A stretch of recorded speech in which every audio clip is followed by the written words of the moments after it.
Hello and welcome again back to SMT Motorsport. My name's Stuart.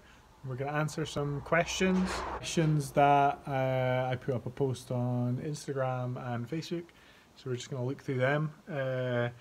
So yeah, let's get started. So Midnight Circuit, he asked, what is my dream build? Probably my dream build would be probably the Eurofighter that is it NGK that do it. Just I like carbon Kevlar. I think it's really cool. Like, you know, yonder above. Probably Eurofighter, and then I'd probably have a nice 2J in it or something, or a Barra. I quite like because when I lived in Australia, I liked all their Utes and stuff, and they all had Barras in them. So maybe I would do a Eurofighter with a Barra engine in it, turbo Barra engine. Maybe something like that, 1,000 horsepower. Try and get out the Barra. So yeah, that's probably my dream build, Midnight Circuit. So thanks for that question. So Ryan Jr., he's asking what conversion I'm at to D next. Don't really know.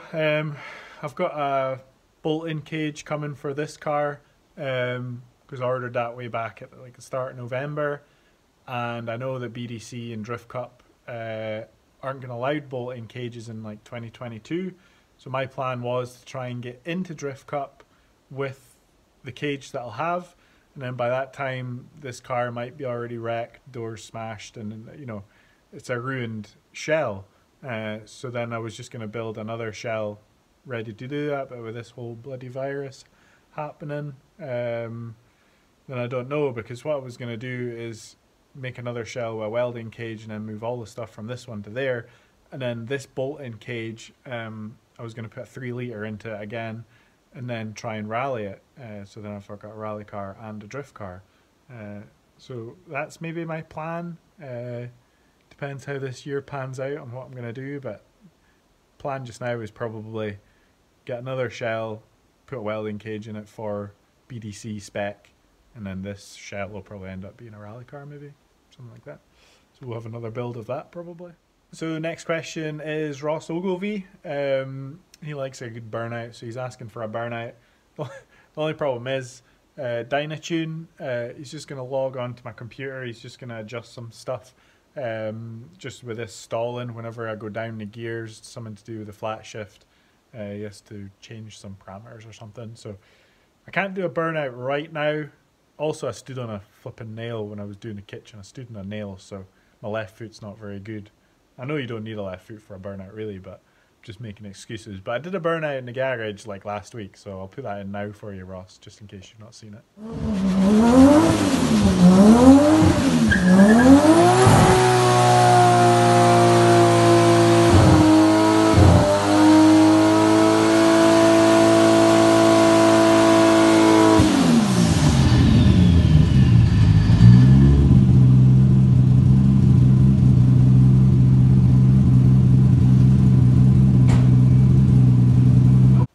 So next one is Mr. Fudd. I actually know him quite well. He's Josh, young lad, big mouth. So I don't know. Maybe you're better than me just because you're a nice young lad. You know, that's maybe it. I'm just an old bastard now. Like, no idea. Probably because you're that. You know, not really sure, but maybe that's it. You know, just not as cool as you. So next one is from Mosey Brosnan, something like that. Anyway, I'm sorry if I got that wrong. So he's asking, is it worth cutting out the boot floor in an E46? I would say yes, because it's so cheap to do.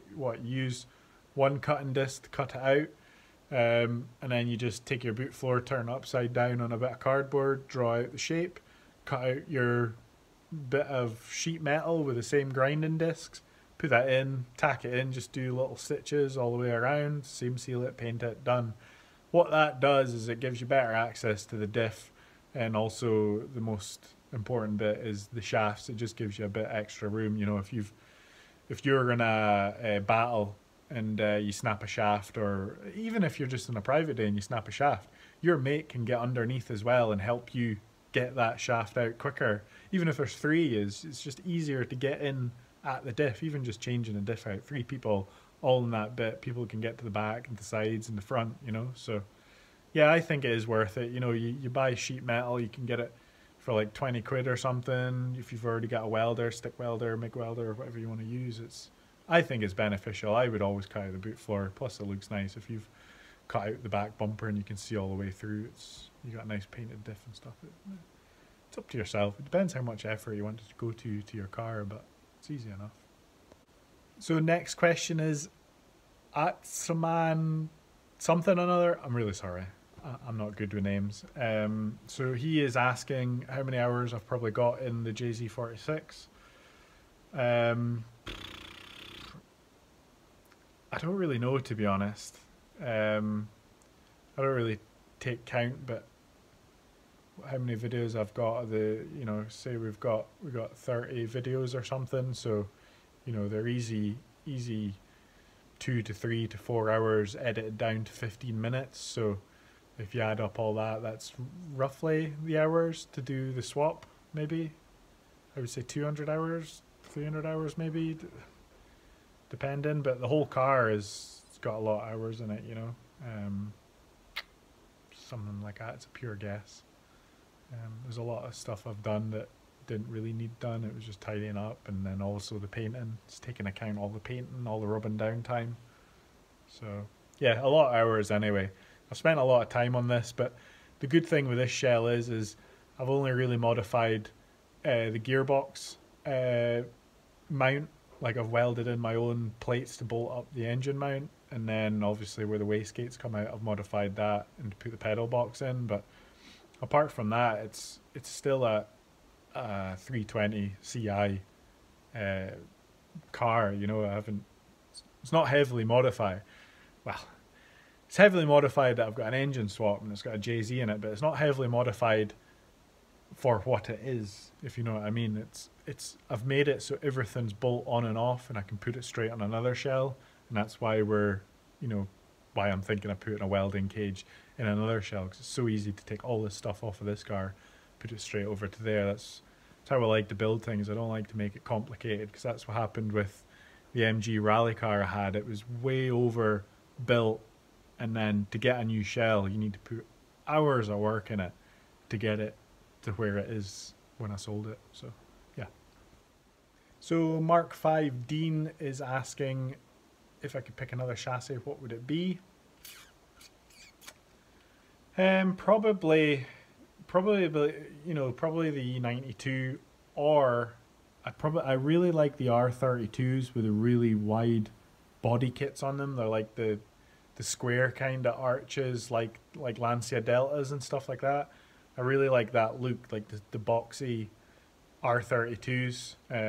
Maybe that's why I like the E92 Eurofighter, just because it's got the same style arches. It's really boxy compared to like mine. You know, it's more of a rounded shape. So yeah, probably E92 or R32 Skyline. Okay, next question was from Drift Bros. So they're asking what I did with the throttle cable, throttle body, everything like that. So I've got an eBay throttle body, 90mm I think it is, and I've just got a universal 3-meter cable that I got off of eBay. Just need to make sure it's got the right fitting on the end, and then it's got no fitting on the other end. It's just one of them screw-on ones down on the pedal box, and then it's got an comp brake pedal box in it. It's just a universal pedal box that's floor mounted, so I can show you that now. So yeah, that's the pedal box there, and then you can just see the cable down there. So yeah, it's got a good bit of travel in it. You just see the cable coming out there. It'll go away around. So it's a very simple setup. I was going to go fly-by-wire, but like the whole sensors and everything to go in the pedal box was about another 300-400 quid.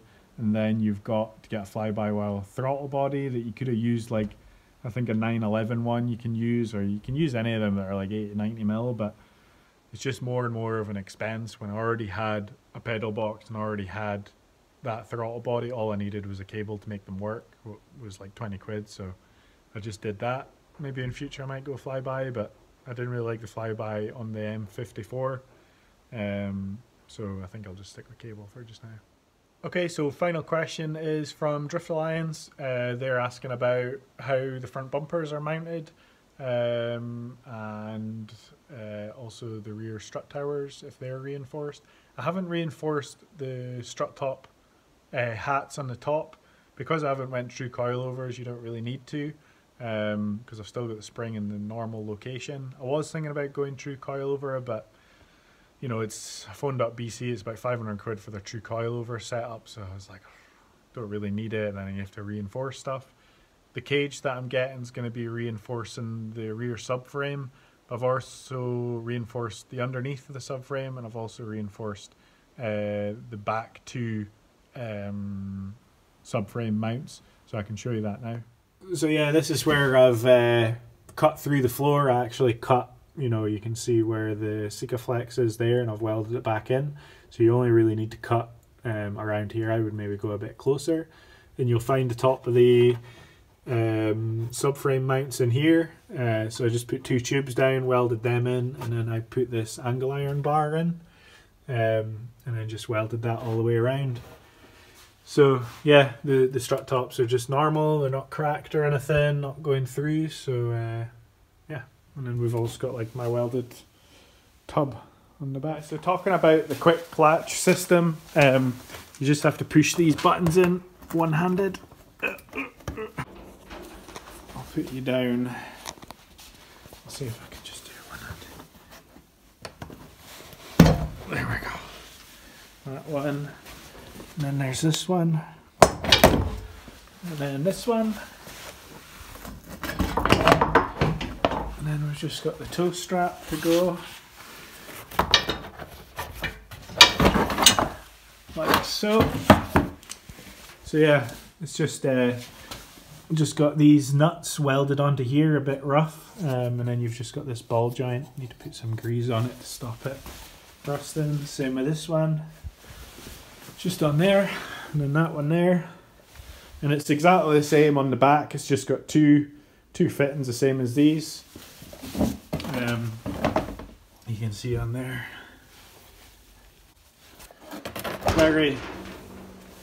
Very simple to get your bumper on and off for going on to trailers. So yeah, that's a Q&A. Thanks for all your messages. Makes for a good video for you guys, and also for me for answering them all. So yeah, thanks a lot. See you in the next one. Bye bye.